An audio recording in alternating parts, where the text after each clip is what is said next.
Welcome everyone to the June ReproNim webinar. Today we are super happy to have our own Yarek Halchenko with us. He needs very little introduction to this crowd, but for the web viewers, I will remind us all that Yarek is a research associate professor of psychological and brain sciences. He's an adjunct associate professor of computer science, and he's the director of the Center for Open Neuroscience in the PBS department, that maybe he'll tell us what it is, and all of those are at Dartmouth University.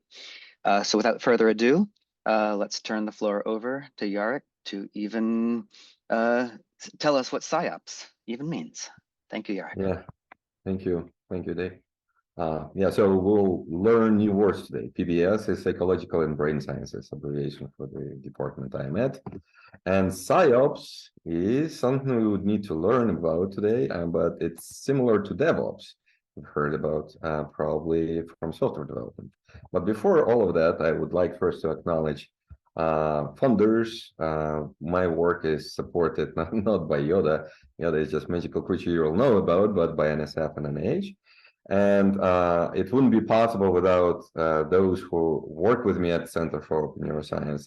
This is John, Horia, Isaac, and Postin. And of course, all the collaborators, regardless how distant they are, but we spend lots of time in the internet to achieve our common goals for the project.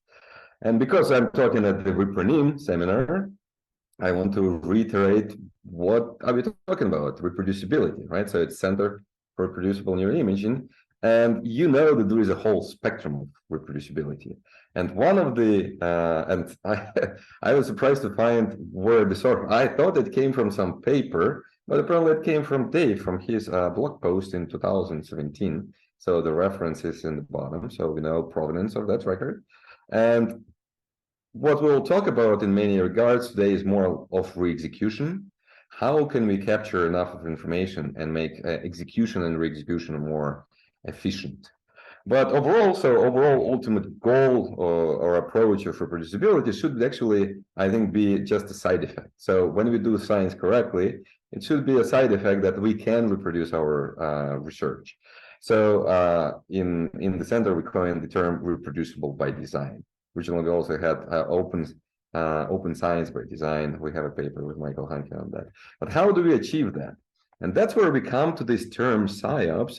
And I would invite you to read this draft paper, which is printed on arXiv from Dmitry Yatsenko and Eric Johnson, where they introduce maturity model for operations in neuroscientific research. And you can see already maybe familiar words to you, such as open source ecosystem, fair data workflows.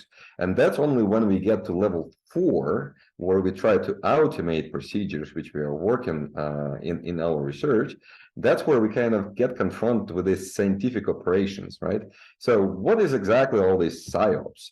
So how paper or that draft tells us, it's operations for automation, scalability, and efficient collaboration, right? So altogether, they kind of live under this umbrella of SciOps, and I'm introducing it in the ReproNim kind of agenda way. So I would like to present all those tools and approaches which we are working on in ReproNim to automate and make collaboration more efficient. Okay, so where should we start? And here I'm starting pretty much the same way how I started a few years ago in a similar talk. I am introducing guiding principles for people. So, and they are really simple, I think. So you need to be greedy, lazy, and not special. What it could potentially mean, if you want to feel better about yourself, maybe we shouldn't use those terms. So let's say that you should be thorough. And what I mean by that is you need to collect as much of data as possible. Of course, it shouldn't come at the penalty of the cost to collect it. And also know how you've done things, how you've collected data, how you've done pre-processing. So if you could automate, talking about SciOps after automation, right? Automate provenance information collection. And that's, I would say, to be thorough. And instead of lazy, let's use efficient, right? So I would hope that as we progress through our kind of this maturity model, we'll get more efficient by automating as much as possible of all our steps through the study workflow. And as a result, we'll just achieve more than originally planned. And instead of not special, I was looking for synonym, and actually originally I thought boring. And Thesarios gave me academic as synonym for boring, and that's not good. So I chose formal. So I think we should kind of formalize our ways how we do it. And quite often, of course, we need to be innovative. So we need to come up with our own ideas and results and research. But how we come up with our own ways, we better actually overlap more than maybe be unique in that. So for that, I kind of say that we should use standardized approaches, and that would help us to become efficient collaborators, because if you're too unique and it's hard to talk to you and collaborate with you, I'm sure if collaboration would be efficient. Another principle I want to mention is Pareto principle, which is kind of adhered to a lot by BITS community, where the idea is that pretty much you need to invest 20% of the effort to achieve 80% of results, or there is different interpretation of that principle. But how could we get to the recipe, right? So how could we do this, which I introduced? And in general, if we consider ingredients of such recipe for SciOps and operations in neuroimaging, we have basic ingredients. It's humans, right? Which is that's what the effort goes to, right? So 100% of the effort is humans. Then computers, they don't really, we don't count their effort. And languages. So what is languages is pretty much how we express our results, right? So we publish papers, we represent results in some kind of standardized form, maybe for the computers. So pretty much languages are the means to communicate our study results to others or to the computers. And to not really dwell on languages, I would just refer you to previous webinar, which we had years back, where I talk about languages and standards more. But overall summary and takeaway from there is pretty much embrace standards. Standards are the ones which make us less special somewhat, but they are making us much more efficient. So let's get back to our ingredients and let's talk about steps of our recipe. So steps are simple. Humans, they usually plan the study ahead. And I would say this is the actual science, right? That's when you have an idea and you're trying to figure out how to, answer your question. And that is the science. And then humans and computers together, we do all kinds of data collection and processing. And that is what I would say SciOps, right? This is scientific operations to achieve to obtain the results to answer the questions which you post or hypotheses which you post. Okay, so if we look at the proportions which are dominant in current kind of research practice, we could say that for planning the study, if we spend 20% of the time, that's already great. So this Pareto principle, kind of anti-Pareto principle, right? So we spend most of the time on actually doing the study, right? So we do data collection, we do processing, we mingle with the data. So that is the most effortful kind of approach. And what we want to try to prove that Pareto could be wrong, that humans could actually invest 80% of the time into actually doing the study, doing the scientific part of it. And then humans and computers would, just require a little bit of our effort. And that's where SciOps, again, come in. Another dimension across which we could look at any kind of scientific workflow is the stages through which it goes through.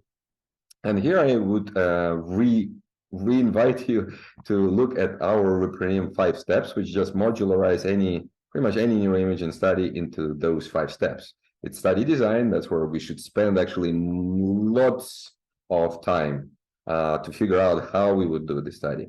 Then data collection, data processing, statistical analysis, and publication.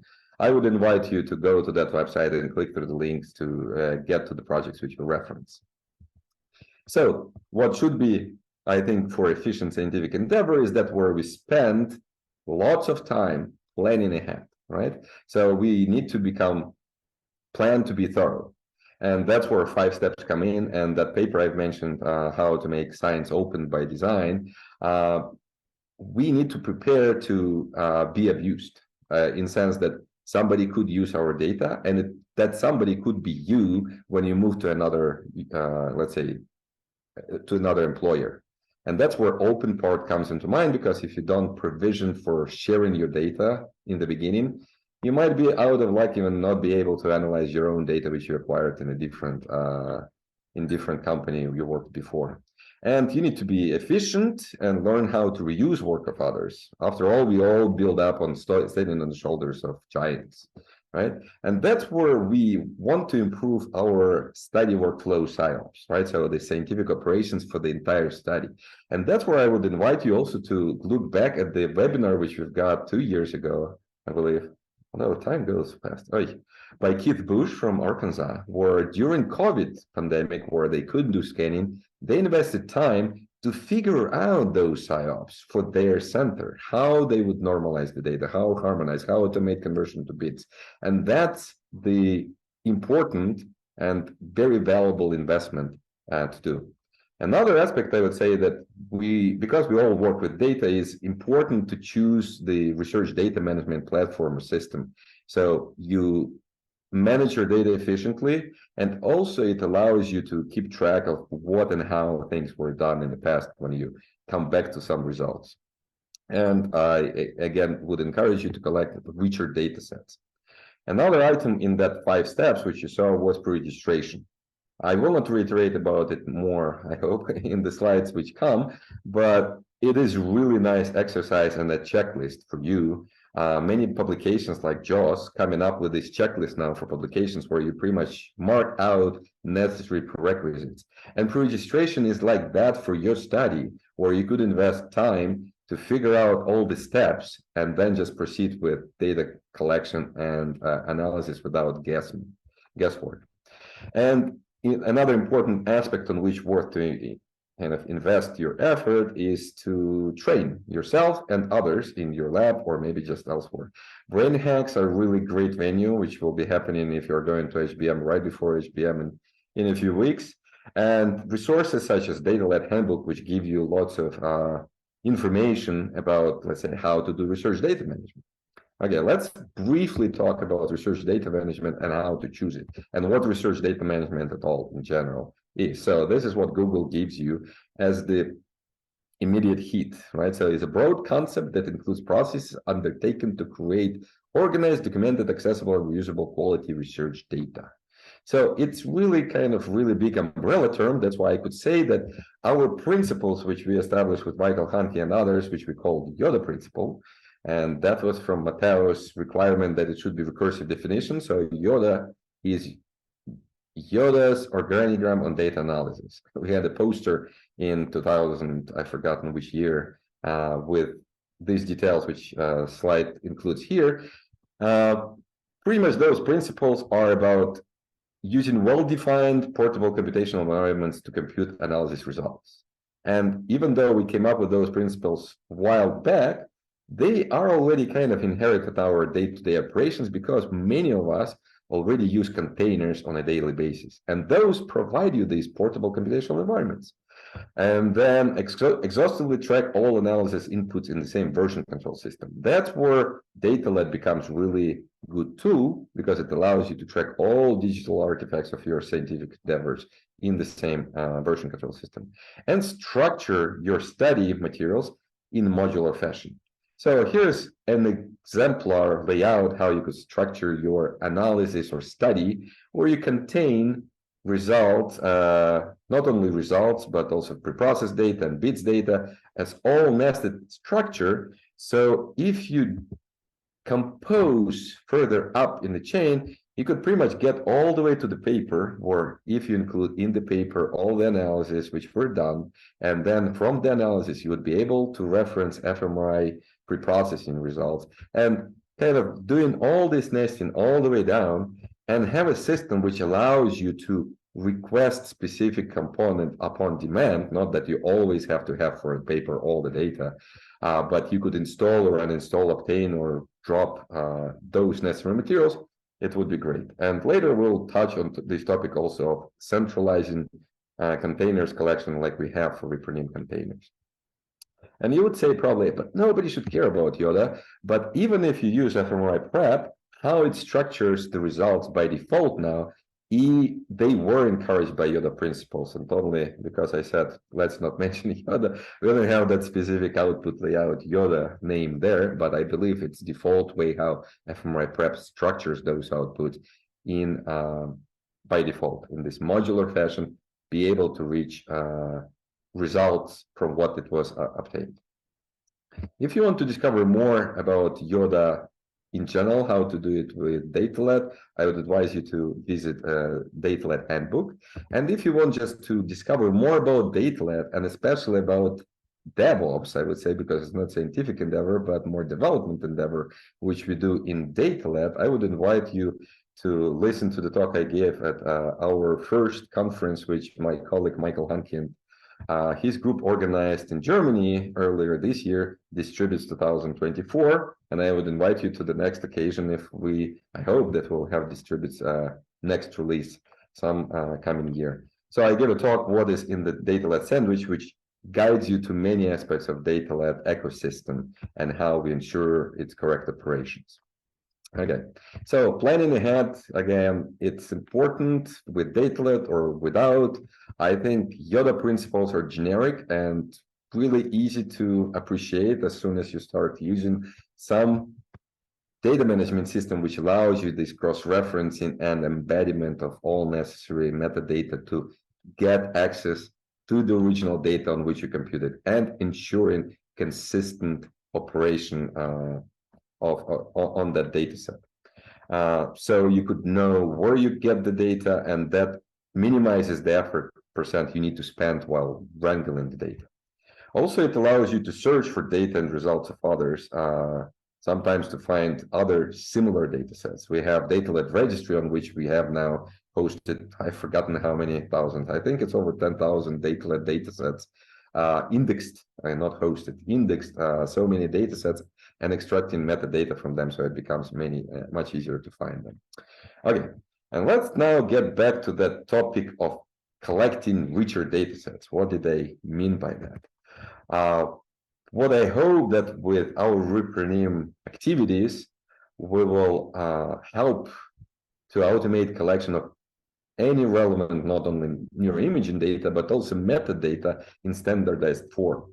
What I keep encountering more and more as time goes is that humans suck in entering data, right?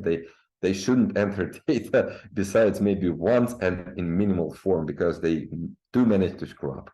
So we are trying to minimize and maybe QA the manual data as much as possible. And that's why we need to also facilitate efficient human-to-computer interactions and should reuse already existing solutions. When you come up with your own solution, again, read before, humans suck. So it takes many iterations to develop something which is solid. And there is a hope that somebody else, if you join their effort, you already would benefit from lessons they've learned, right? And maybe development and debugging of tools which they already developed, right? So think about long-term reducing your effort, % effort on doing actual data processing. And that was about automation. What about relevancy, right? Of course, there is a trade-off, right? That what metadata we should collect? Could we collect all metadata possible? Probably not. But if we are doing neurophysical stimulation, right, we better collect as much of metadata about how stimulation was done, right? Maybe even if we don't use it right away, it might come useful later on, right? Maybe you'll figure out how to use it as explanatory variables in your result.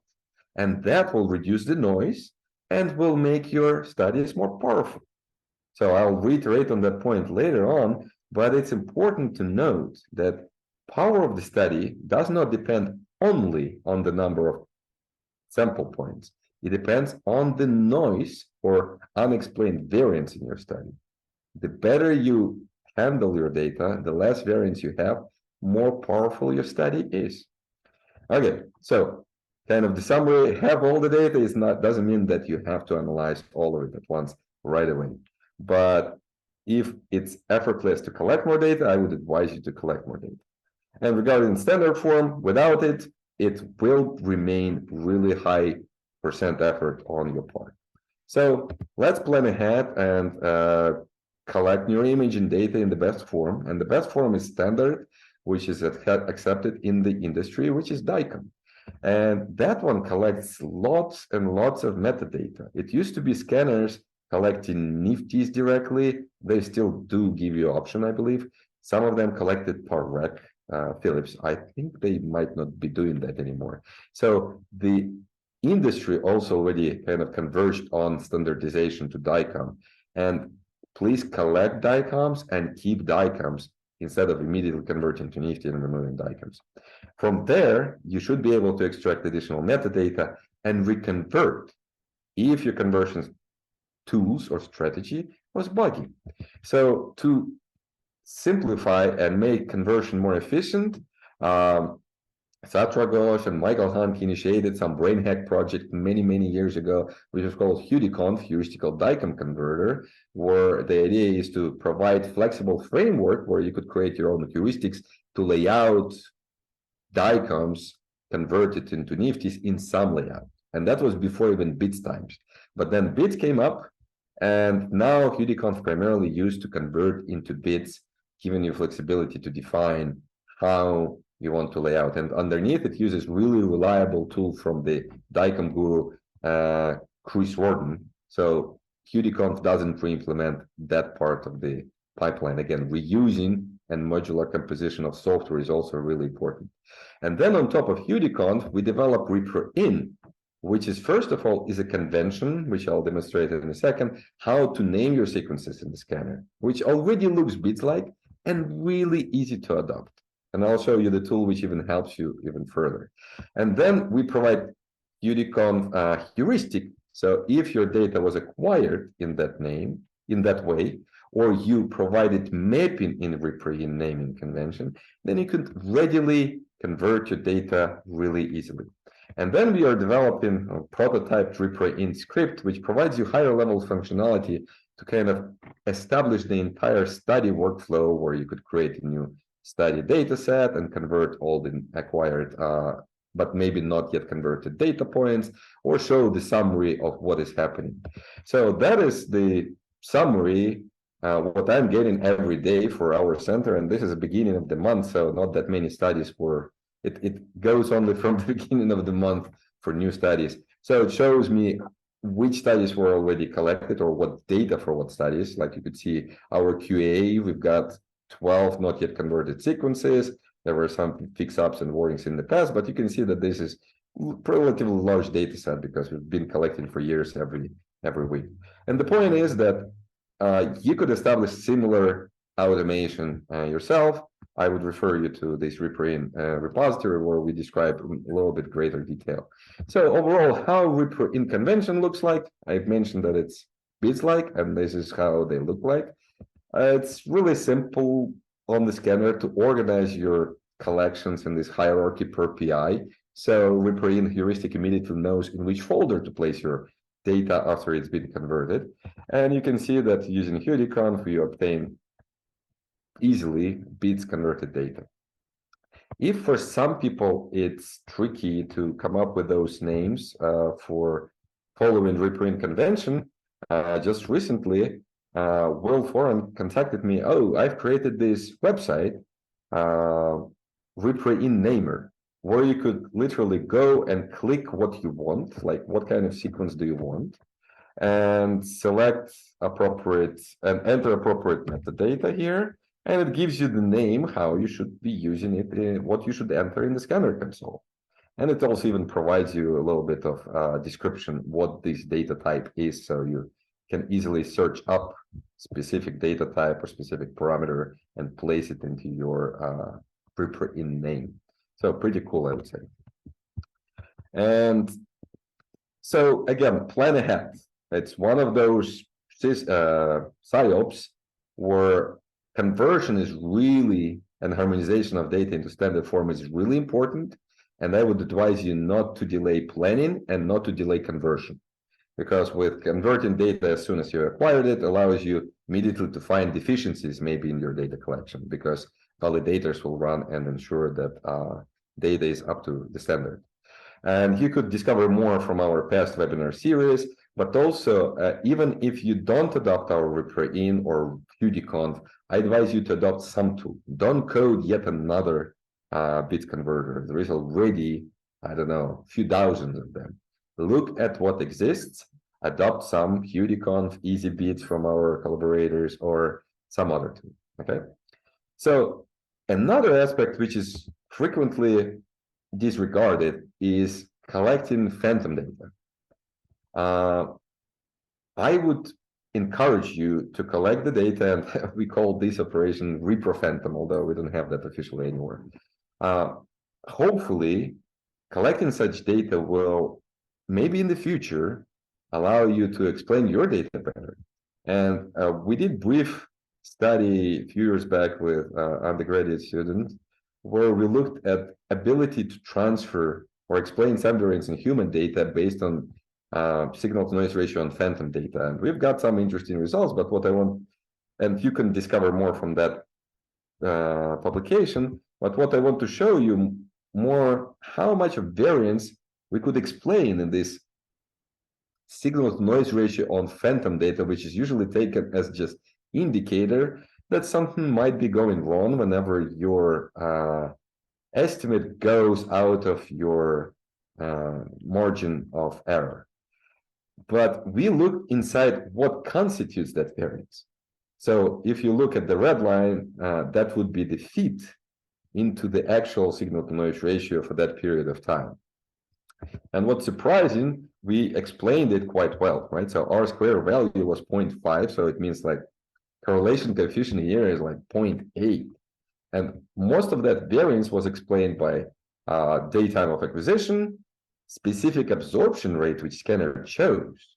We still don't know why choose that particular specific absorption rate, because weight of the phantom is the same, and the only things are changing maybe temperature and humidity, right? But that is apparently super important. Maybe we should then include specific absorption rate in our modeling of the signal when we do our GLM. I don't know if anybody actually looked into that yet, and I didn't have time to look to myself. But also what was important, which is not that surprising, how we placed the scanning frame, right, over the ball placed in the scanner. So this positioning of the scanning slices had also significant role in the explaining variance in that SNR data. And surprise, I've mentioned that it will help your to increase power of your studies if you would be able to explain more noise, right? And that is pretty much the beginning of power analysis description, that gauging sampling noise on choosing sampling size, sample size, to reach a given sampling noise, right? So the point is that you either increase sample size or you decrease sample noise for the same power, right? So it's important to be able to have better control over your data. Okay, so I would advise you to talk to your MR physicist and technician. They better be doing QA, so then they better save those DICOM data and don't destroy it. And it's ultra low effort. You just could collect it. And I know that many initiatives already started doing that. So hopefully we'll see some phantom data coming out from initiatives.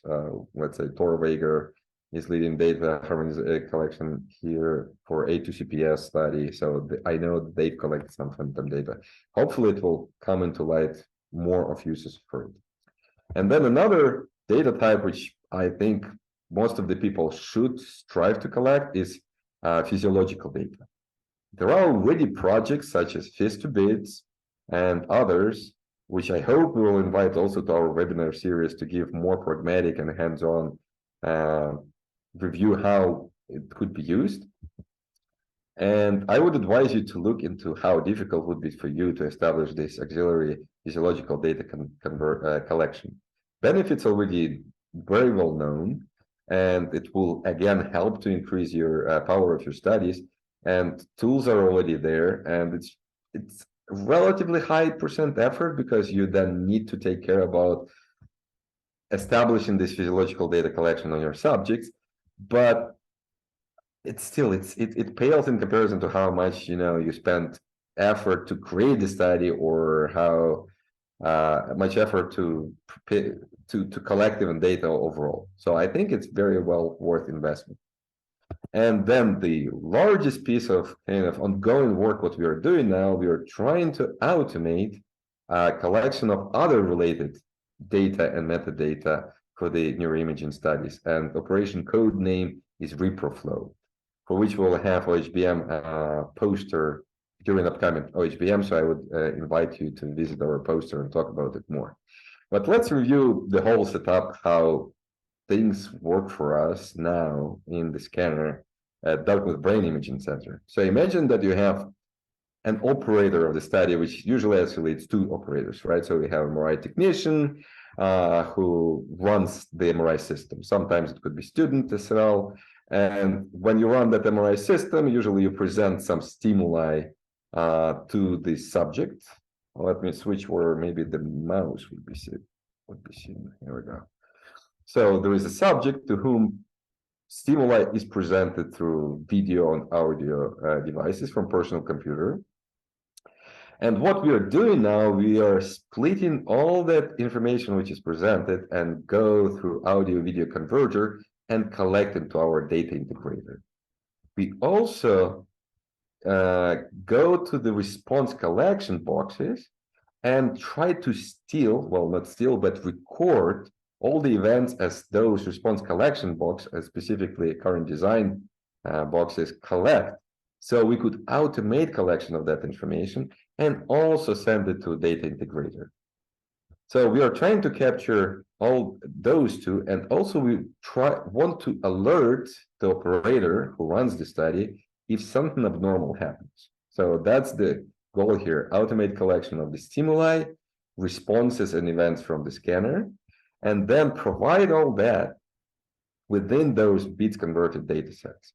So some technologies which we already know, we use, I've mentioned, let's say, DataLab for data management of those data sets, bit standard, which I've mentioned a few times, DICOMs, which come from our Prex server.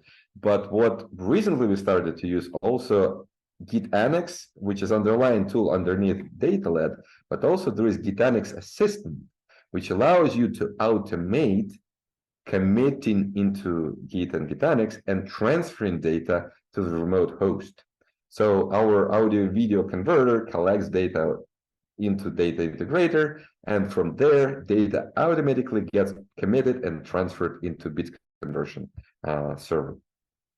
So let me just label now with the names of the projects which constitute this ReproFlow effort and related ones. QDConf, ReproNim you've heard about, ReproNim containers you saw already briefly, and I'll mention them in the future. But overall for this, and I mentioned that it might be interesting to collect temperature and humidity, so we are collecting already some at the MRI, in the MRI room beyond 4G line. So hopefully we'll find some ways to explain what constitutes specific absorption rate better in our experiment. And let's look at those components. So we have ReproStim, which is to capture audio video stimuli, ReproEvents to capture behavioral events from participants when they respond, and also scanner trigger pulses. Connoisseur is the system which we started to develop, but it's hard to find good optical current recognition software, which is Surprise, for screen reading. So if you know some solution which is robust enough for screen, please get in touch. And then we also developing ReproMon, which is reproducible monitor, which is providing feedback to the operators of the study. So if we get back to our diagram and look where ReproStim is pretty much this audio video conversion in and storage on our data integrator. And for that, you could buy devices which cost only a few hundred. We use this Magewell, and for that device, we developed this ReproStim, what allows you to do is to collect all audio video as presented to the subject.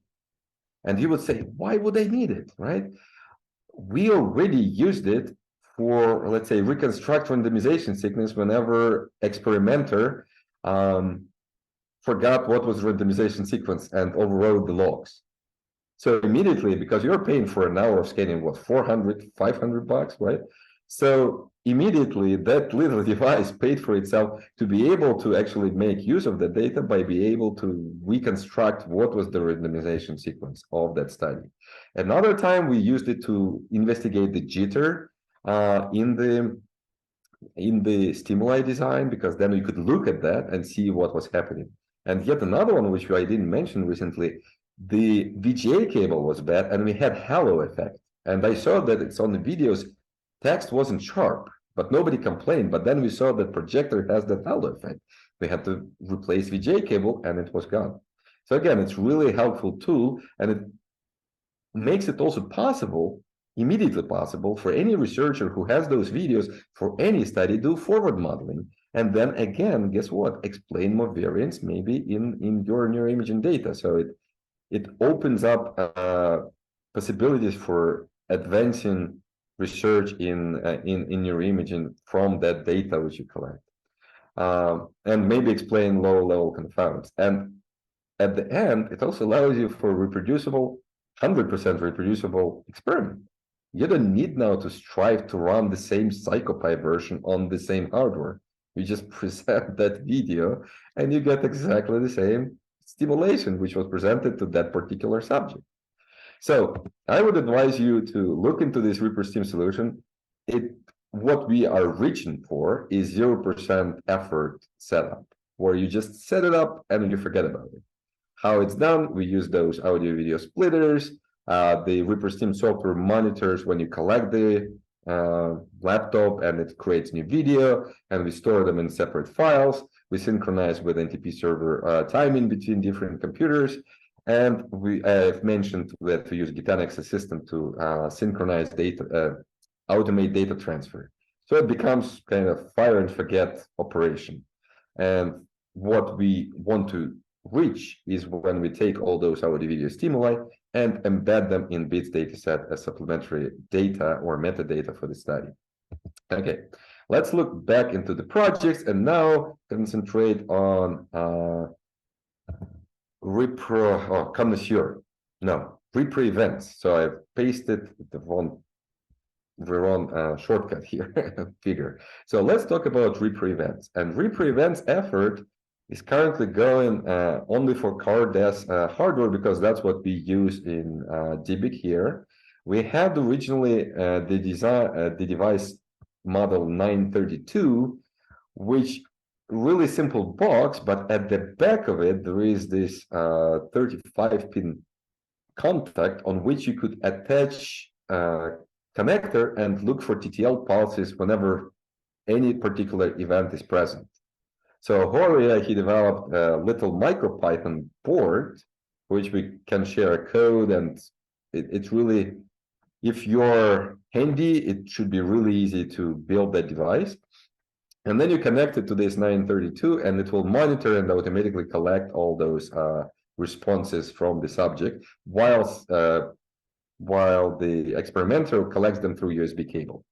And then when we talked to card design developer, said, oh, but I have new model, which is this Birch device, which is pretty much the same board, but now with Raspberry Pi attached and a fancy display. But the beauty is that then you could, in principle, tune up this Birch interface, and there is USB key you could plug in, and then it starts recording all those events into that on that flash drive. So you could start recording events directly on the Birch device.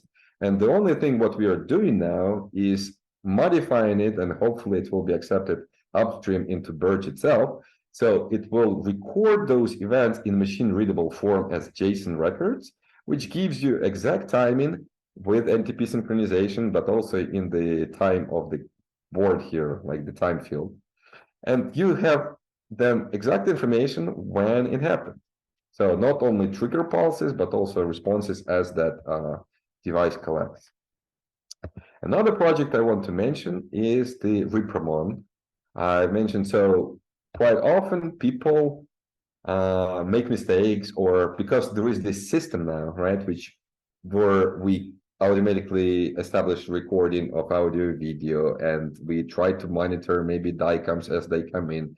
So we want to provide a website to the MRI technician or maybe experimenter, which will alert them about ongoing activities. So in this case, this is example, actually, the initial events are real events from today that, oh, we started video capturing for at this resolution, and that was the recorded session, right?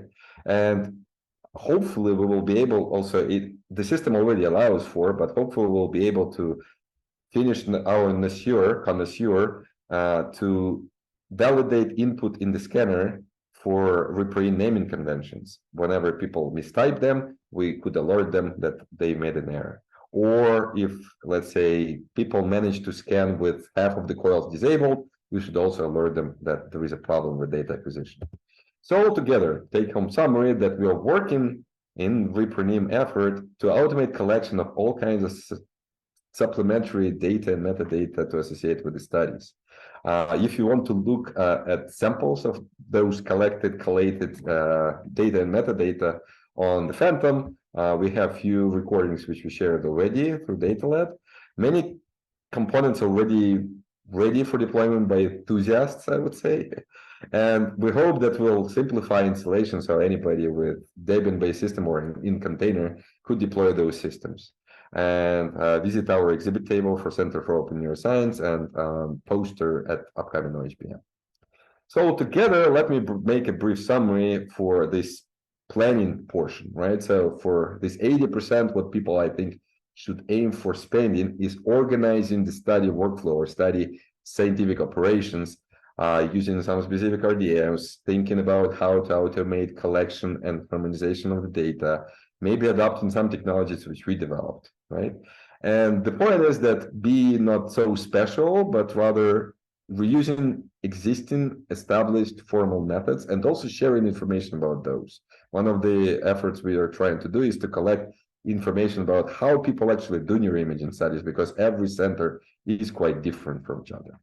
Okay, let's look now at the leftover 20%, which I hope would also go faster, right? So what we want to achieve is good automation of the processing and doing maybe data QA, pre-processing analysis, collection itself, as well as automation itself. And that should be used also for publication composition, right?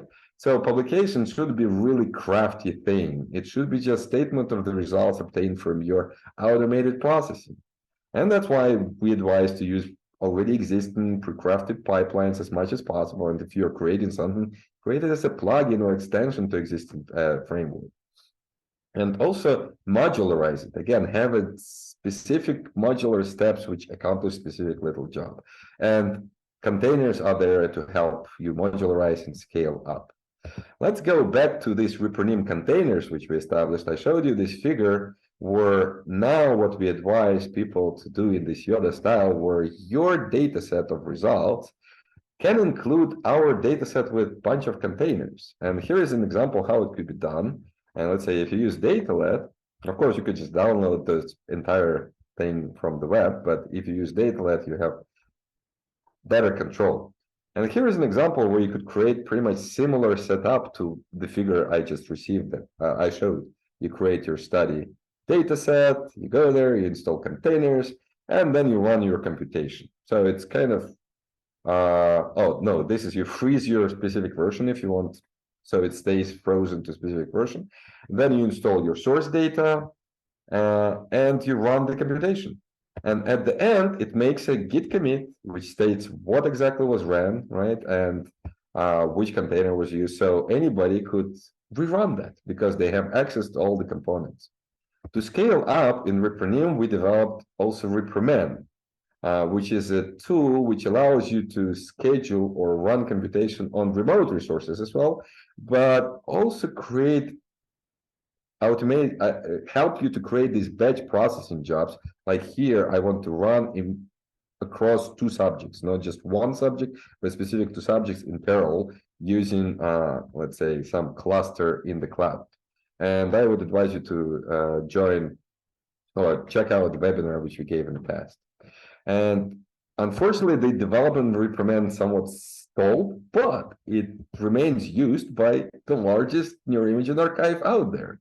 So I would invite you to listen to Joe's talk at Distributes, where he walks people into using ReproNim for computing derivatives, fMRI prep, and MRI-QC for all open neural data sets as they are doing on tech supercomputer. And all those derivatives are available online for you from Open Neuro Derivatives organization on GitHub, where you can see that for, let's say, this data set, there is fMRI prep and MRI-QC data set. And if you look inside, you'll see that following this Yoda principle, the original containers is used, and then some code additional links. So that's how they reuse the same code, and they know exactly which version of that code was used, because Git submodule mechanism points to specific version on that subrepository. And source data raw points to a specific data set in specific version. So you have encapsulated all the data and all containers, all environments in this data set. And then ReproNim was used to execute that computation, where ReproNim created command array to go through all the subjects. And that allowed to create status results and also capture which exactly commands were run per each subject in a separate file, which is also committed in the same Git repository. So now anybody could go and see exactly which command was ran to compute that result for a particular subject. So it could be re-executed. And also it captures standard output and standard error. So you could investigate even what was spit out into somebody's face while it was executed. But because ReproNim is kind of really big tool, inspired by ReproNim and also by our collaborators' BrainLife project, where they collect really nice statistics as how much process used through time, we are developing a simple short Python tool which is called Conduct. So you could conduct your analysis, or in command line it will be duct, where you just give it a command and arguments, and for you it will capture all those statistics. It will sample the process, so you will later be able to discover how much memory it used. So you could schedule maybe on your HPC with informed idea of how much memory you need to reserve. And to demonstrate how easy it would be to use, I took that example from ReproNim containers and just added duct invocation into data-led config, which says how to invoke a particular container. In this case, it was bits MRI-QC. So I just added duct. And then when I execute it, and the font could be a little bit small, you can see that it just embeds this report that, okay, I'm starting to execute, and all the logs will be saved at this prefix in this repository. And when it ends executing, you can see that data-led already saves all those results into these text files right in that repository. So anybody could later check how much consumption was occurring through time. So there is this temporary record per process, sub-process of that process. So you could figure out how much memory or CPU was necessary. And also all standard output and standard error get captured in those files, which are also committed in Git repository. So I would invite you to try Duct for your scientific operations. Run anything through Duct and see what it saves, and either it's useful for you. It's really a simple tool, no other Python dependencies, just Python, batteries included. Okay, so final take-home message from all this spiel is to embrace scientific operations, right? So try to automate as much as possible, how I just shown you with Duct, ReproNim, data-led run, containers run. Automate this provenance collection as much as possible. With Duct, it makes it really easy to just make those records and collect all the standard output and standard error, so later on you could investigate what was done.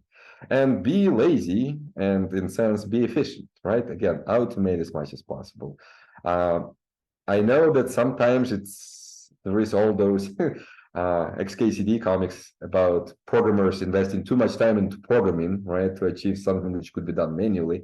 But as time goes, indeed, quite often you do better write those little scripts and ensure that they work correctly, or you will be having a hard time to figure out what was done manually, right?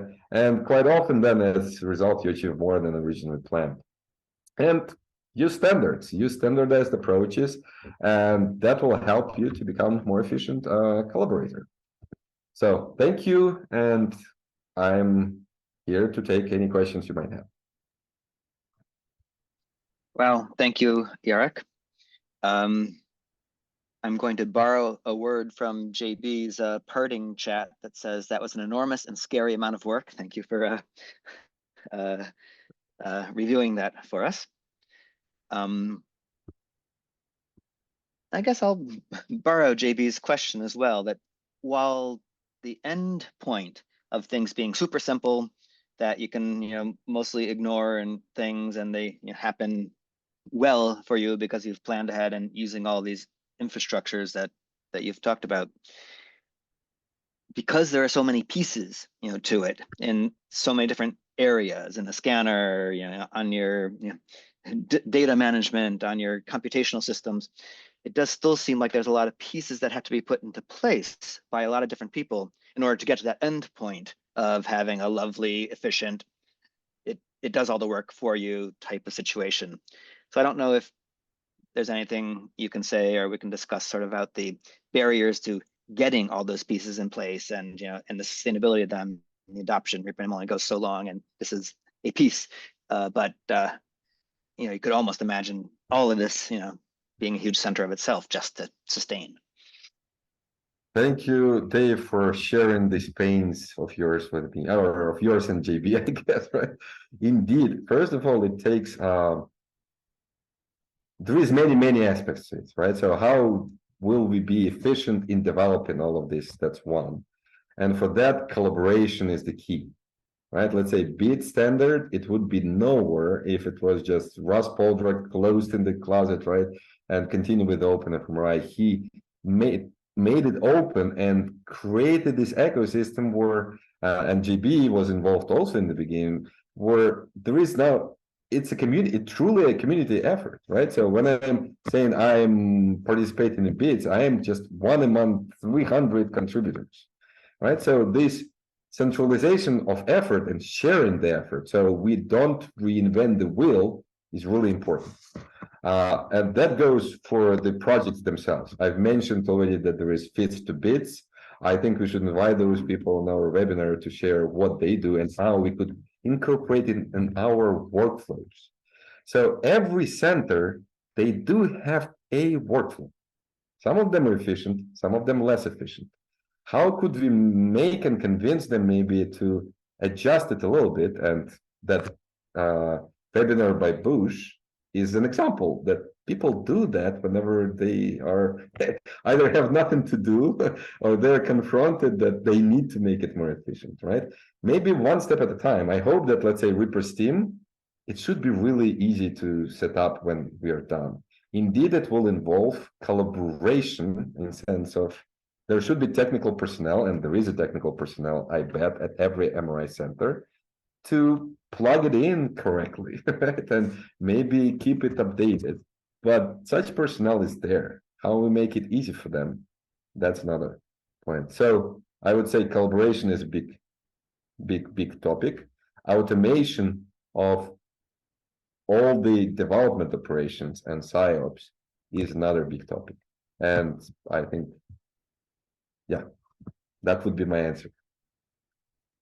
Excellent, piece of cake. Other questions from the community?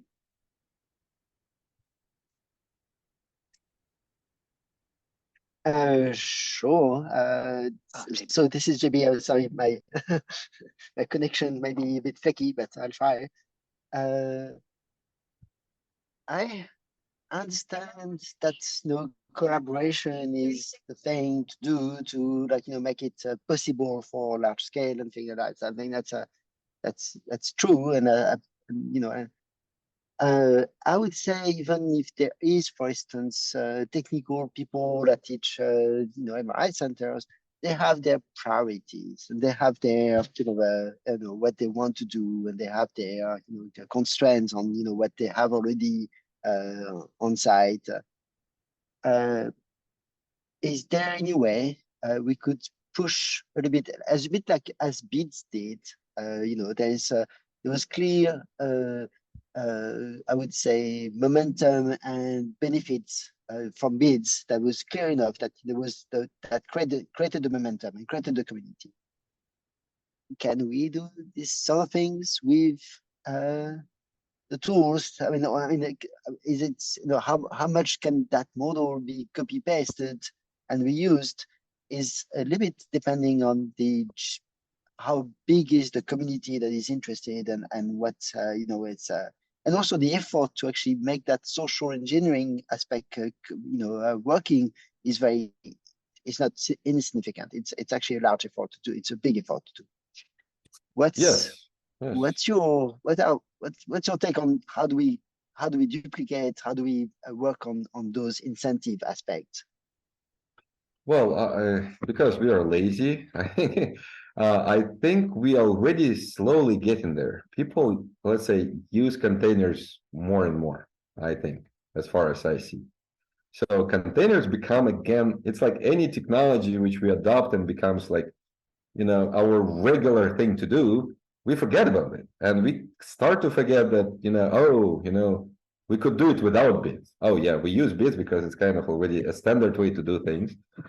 We started to do more of MRI-QC, or some people would use some other standardized pipeline, CPAC, or some other way, where there is already huge leaps, I would say, right, in how we do neuroimaging research. What I think what is lacking is kind of harmonized ways to piece things together, right? So we rarely have complete workflow through the entire study. And that's where people, I think, should exchange ideas more and also try to use things of others. And like your NiPoppy thing, right? So NiPoppy, I want to use it, and I just need to find time, and hopefully we'll do it now at HBM, right? Where we start to eat it, to use each other tools more, and by that promoting them more, and making them so they're so efficient or more efficient than doing something manually. Let's say data led run I use all the time. I use it for code spelling, for anything, because it's at my fingertips. It gives me this immediate provenance capture. It ensures that I start from clean state. I just get used to it. And many, let's say, students with whom I work, they also use it. Sometimes incorrectly, in the sense like I'm saying, why did you do that? Because it's so easy, right? And I hope that these tools, we need to promote, we need to use them, and we need to talk more within our community to see so we don't reinvent more of the wheels. Cool. Thanks. And I think it's good to remind ourselves, I mean, yes, I think BIDS absolutely has taken off. Amongst the success stories for BIDS, probably, I think, came from the BIDS apps and the ability to, fairly easily get something that was usable to the end user. So that really prompted, okay, well, if I go through the trouble of BIDS, which is still sometimes a trouble, I can get easier access to some of the computation I want to do anyway. And similarly, I think the win in containers is software developers got beat to heck, supporting so many different platforms and wacky things that would happen to people in the native, world, that finally, developers, have found, that it eases their job to use containers. So I think we need some of those same wins, more broadly. Nikhil. Hey, great talk, Yarek. I'm more curious about your experience on the cultural side of this. Like, we have hackathons, training sessions, we have courses that JP has to help and teach the trainees. But the biggest players would be like larger data set providers or owners like Loni and UK Biobank and all those stuff. How do you reach them to get them or help them adopt these practices, which arguably will have much bigger impact on these things? Frankly, I don't know what's happening in Loni world. The wall is too high. Although I'm sitting in the anyway, that's the story. As for UK biobanking in general, other big efforts. Let's say for UK Biobank, what Michael, if we cannot join them, right, we cannot enforce their practices, we could provide tooling on top of them. And that's what Michael did with DataLab UK Biobank, where now people can work with UK Biobank data through DataLab. And that helped to do this data management, from what I've heard, much more efficiently, right? Because now you have version control, and it just became much better.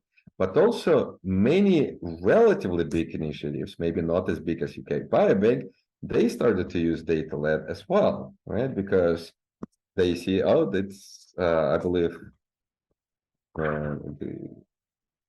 I will not name names, but some large initiatives, OpenNeuro is based on DataLab, right? So the data archives, we use Gitanex and DataLab and Dandy to also expose those. I don't know how big we are. We are probably even larger than Loni in terms of amount of data. We have 700 terabytes of neural data in Dandy, right? So define big, right? Maybe we are bigger than any one of those in terms of bytes at least. The point is that those technologies slowly percolate. Will UK Biobank ever adopt bits?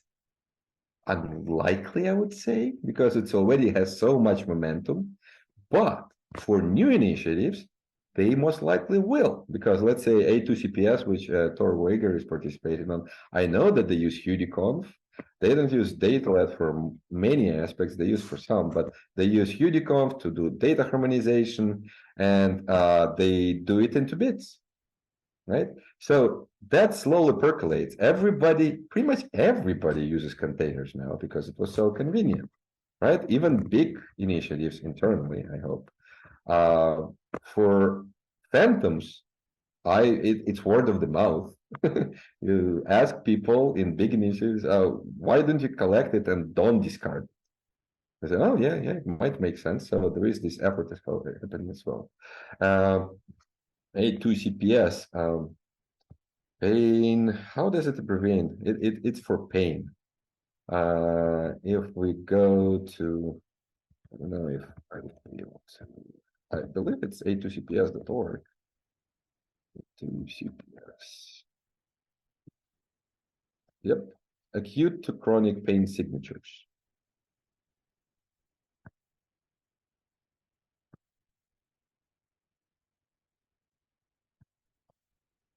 Okay. Any other questions? And I'll hide. We'll give a moment for more questions. I just want to also remind people that this was the last of the webinars for this academic year. We take the summer off for getting the work done that we'll present next year. No, the next webinar will be in September. I believe that is September 6th. The roster of esteemed presenters is yet to be finalized, but stay tuned to your information channels for the next slate of presenters next fall and spring.